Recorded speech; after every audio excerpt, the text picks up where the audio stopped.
Hey everyone, welcome to the video going over the Pocono race for tomorrow on DraftKings. Before we continue though, if you could leave a like, subscribe to the channel, really appreciate that. You can also follow me on Twitter at cpenn_16, that is CPENN_16, kind of like how my name's spelled. And if you want access to this cheat sheet, the model I put together, got all this nice stuff here, that's what I'm going to be breaking down in this video. Just follow me on Twitter, shoot me a DM, and I will send you the link to it. So anyway, let's get into this race. So first of all, we're going to be at Pocono Raceway, and it's in Pennsylvania. Not that that's important, but the race will start at 2:10 p.m. and this is technically a super speedway. It's 2.5 miles in length. We only have 168 laps. So really, dominator points aren't going to be too important unless there's like a main dominator. So I think most of my lineups will probably have one dominator in it. But place differential is going to be pretty important here, just because of how how it works out. It's not like a 400 lap race where if you don't have a dominator, you're screwed. So really, you just need place differential and guys finishing high up. It's kind of like a less dangerous Daytona if you want to think of it like that. So it should be a pretty interesting race. It's called the Tricky Triangle. There's 3 turns. It's shaped as a triangle, so it's kind of an interesting racetrack. So some strategy for this: I'm going to have one dominator per lineup most likely. I might even just go. You can also just really go with Truex as a dominator, because he's really good at this track, and technically you'd have an all dominator lineup. But just some ways to go about it. I don't think practice is going to be too important this week. As you can see, not many people ran 10 lap averages, because 10 laps here is just super long. So I think there's going to be some drafting the way this new package is. So should be pretty interesting. Kind of going off of track history here, and just the good drivers should usually rise to the top of this kind of track. So just go over here. I have my targets. I do have my targets page, but I'm just going to go over with the model because I got all my stats on here, so I can actually just read it off to you guys. So Kyle Busch is my #1 play of the week, just because it's Kyle Busch. I mean, come on now.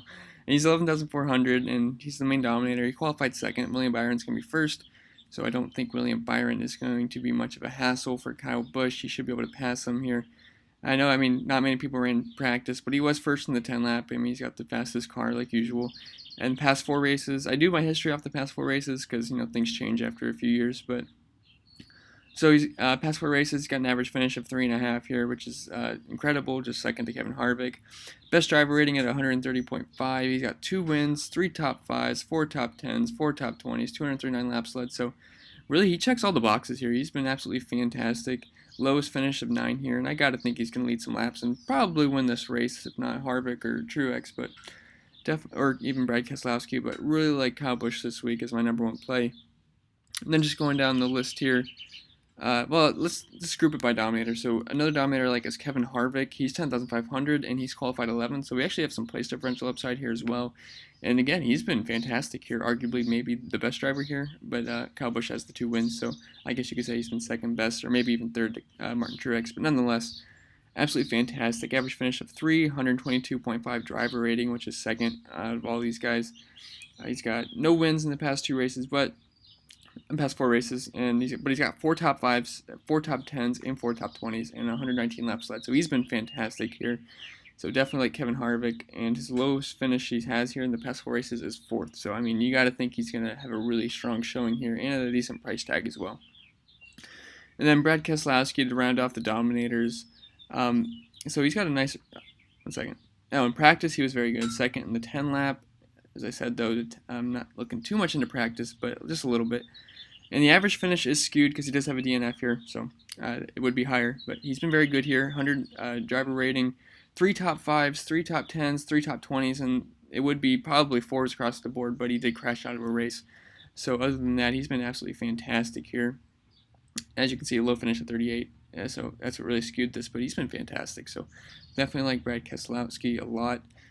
And then Chase Elliott could be a GPP dominator. He's been pretty good here too. No top 5s, but he's just been pretty good this year. And he's been running in the top 10, and he's starting 12th, so don't mind him at all. And then Eric Jones could be another contrarian guy, starting 4th.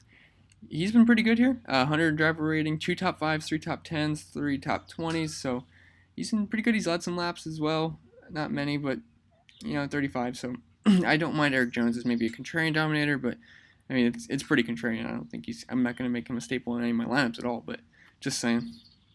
And then for place differential, I like Martin Truex a lot. He's qualified 20th. His team does not qualify well. When he was on, Furniture Row, I believe, they qualified very good all the time, but now with Joe Gibbs, he does not qualify well, but the car, always turns it up on race day. So starting 20th, he's a fantastic play. As you can see, 110 driver rating here, fantastic. 1 win, 2 top 5s, 3 top 10s, 4 top 20s, 67 laps led. He's been great, and yeah, he's won here. Lowest finish of 15, so that's not very good, but still that would give us positive place differential. So definitely like Martin Truex a lot here.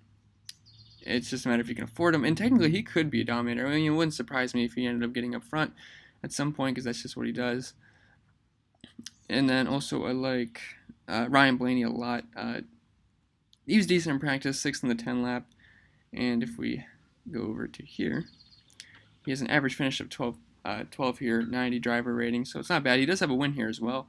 1 top 5, 2 top 10s, 3 top 20s, so he's been pretty good here. He's led some laps as well. I believe he started on the pole last year, if I'm not mistaken. Don't quote me on that.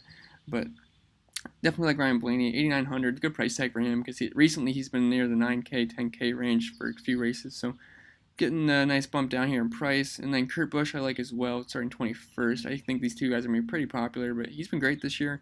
Average finish of 11 here, starting 21st, so that's great. Good driver rating, 86. He has a top 5, 4 top 20s, so I mean he's pretty much a lock for place differential as long as he doesn't run into trouble and crash, which he probably will now since I said that, so just be aware of that. But he's been good here, so definitely like Kurt Busch a lot. And then Alex Bowman, really this is just based off his recent form. He's been absolutely fantastic. Starting 15th, he has an average finish of 15 here. It's only a 2 race sample size, but he does have a top 5 as well. And top 10, top 20, no laps led, but I mean I'm not expecting him to lead any laps either. But so definitely like Alex Bowman, decent price, 8,500. And then Ricky Stenhouse, his price is just really low, and I really like the price here. And he's starting 18th. He's only 7,000. Average finish of 15th here, and he doesn't have any top 10s, but he does have 3 top 20s, and starting 18th, I think he's fine. I think he should probably finish around 15 to 20, maybe even crack the top 12, so we'll see. But I like the price on Stenhouse.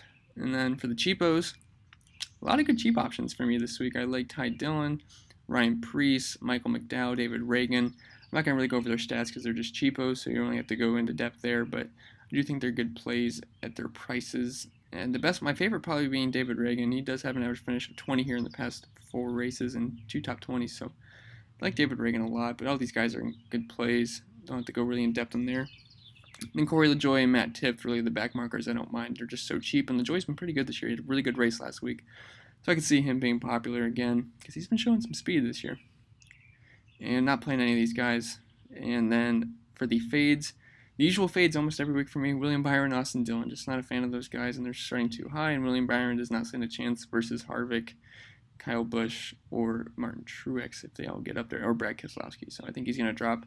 Although he does have an average finish of 12 here, but I mean, if he does that, that's negative, 11 place differential, so not really too big on him this week at all.